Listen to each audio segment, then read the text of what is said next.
আসসালামু আলাইকুম। তুমি যদি এইচএস লেভেল স্টুডেন্ট হও এবং ভবিষ্যতে উচ্চশিক্ষার জন্য দেশের বাইরে যেতে চাও, তাহলে এই ভিডিওটি তোমার 3 থেকে 12 মাস পর্যন্ত সময় বাঁচাতে পারে।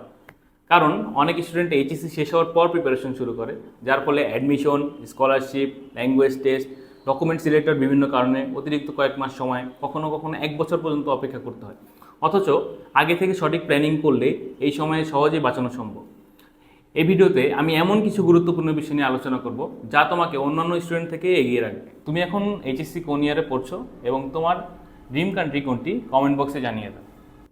ফার্স্ট হচ্ছে ডকুমেন্টস এবং পাসপোর্ট প্রিপারেশন। অনেক স্টুডেন্ট ডকুমেন্টসের নাম, জন্ম তারিখ, অন্যান্য তথ্য ভুল থাকে। এসব সংশোধন করতে অনেক সময় লাগে। এছাড়া পাসপোর্ট তৈরি করতে 10 থেকে 21 দিন বা তার বেশি সময় প্রয়োজন হয়। তাই এসব কাজ আগে থেকে শেষ করে রাখা ভালো। সেকেন্ড হচ্ছে ল্যাঙ্গুয়েজ টেস্ট প্রিপারেশন। আইএলটিএস বা অন্যান্য ল্যাঙ্গুয়েজ প্রফিসিয়েন্সি টেস্টের প্রিপারেশন নিতেও অনেক সময় লাগে। আবার জাপান পড়তে চাইলে জেএলপিটির মতো এক্সাম দিতে হয়। অনেক দেশে স্থানীয় ভাষার দক্ষতা অতিরিক্ত সুবিধা দেয়, কিছু ক্ষেত্রে প্রয়োজন হতে পারে। তাই ল্যাঙ্গুয়েজ প্রিপারেশন যত আগে নেবা তত ভালো। থার্ড হচ্ছে অ্যাপ্লিকেশন ডেডলাইন সম্পর্কে ধারণা রাখা। অনেক ইউনিভার্সিটি স্কলারশিপ প্রোগ্রাম বা কান্ট্রি স্পেসিফিক অ্যাডমিশন সাইকেলে বছরে একটি মাত্র ইনটেক থাকে।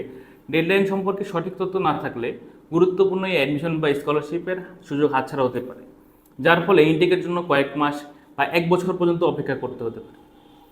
4 নম্বর হচ্ছে অন্যান্য টেস্ট। অনেক স্টুডেন্টের ড্রিম কান্ট্রি থাকে ইউএসএ।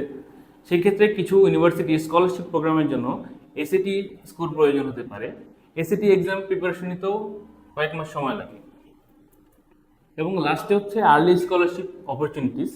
কিছু স্কলারশিপ প্রোগ্রামে এইচএসসি সম্পূর্ণ হওয়ার আগে আবেদন করার সুযোগ থাকে।